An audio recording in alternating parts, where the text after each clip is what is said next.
Greetings again. Well, in this little lecture, I thought I'd take a little look at a subject I touched on in the last lecture, or newspaper, or article.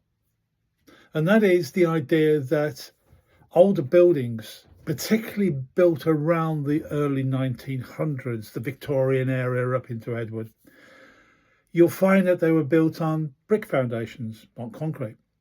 So there was maybe 3 courses laid end to end, and then 2, and then 1, and then the 9-inch wall used to go up on the top of it. And it worked very well. They moved around a little bit, they settled, they moved with their house, they're built with lime mortar. So the whole thing worked reasonably well until someone like me comes up and does an extension to it and tries to fit an older building to a new building. And that was always the problem. So in this lecture, I've put together some ideas and thoughts on the way to do it. Now, the way that I always did it beforehand was to underpin. That is to chop the bricks off down the bottom and then put an underpin of a beam or an underfooting support to the foundation.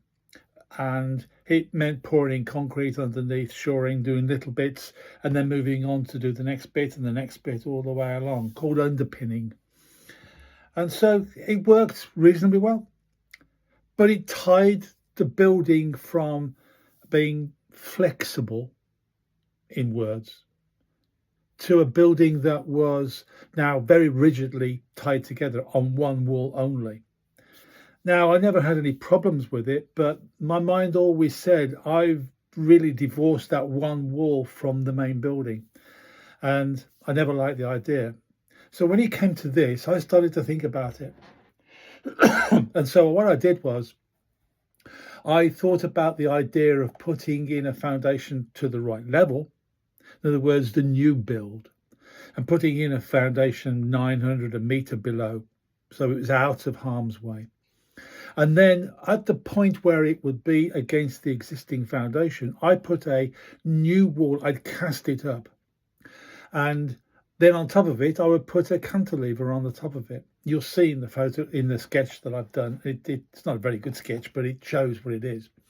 So that the new wall could come off the cantilever from the top of it. It's like a T-beam. And it wouldn't touch the existing bricking that was supporting the older wall. I could then leave maybe a 25-30 mil gap in between the old and the new.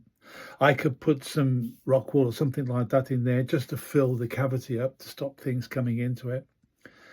And also I could look at the way that I backfilled over the top of the existing if I needed to, with some sand or whatever. One colleague said to me, why don't you put a ground drain across there to take the damp out of the wall? And that's possible, but for this exercise, I'm looking at the way that we could put a new wall up adjacent to an existing wall without touching the cantilevered brickwork foundations of an existing wall. And then for that, I could then build up new brickwork on top of it.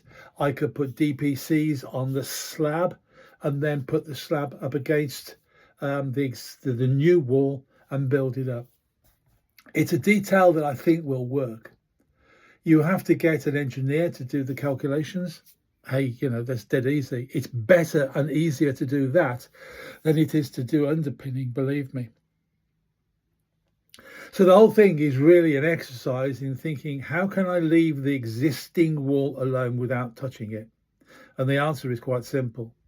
Cast the wall away from it, build it up.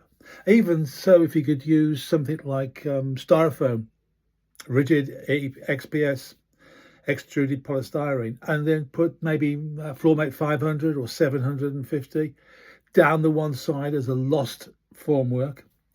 Cast against it, strike the opposite side to the styrofoam away, you've got yourself a concrete wall and you don't have to touch it, and it's insulated at the same time. So have a read through it. It's an answer to a problem, but it is not the only answer. There are variations on a theme, always. So think about it, look at the way that I've put it together, and if it fits, make it work. Always check with your engineer.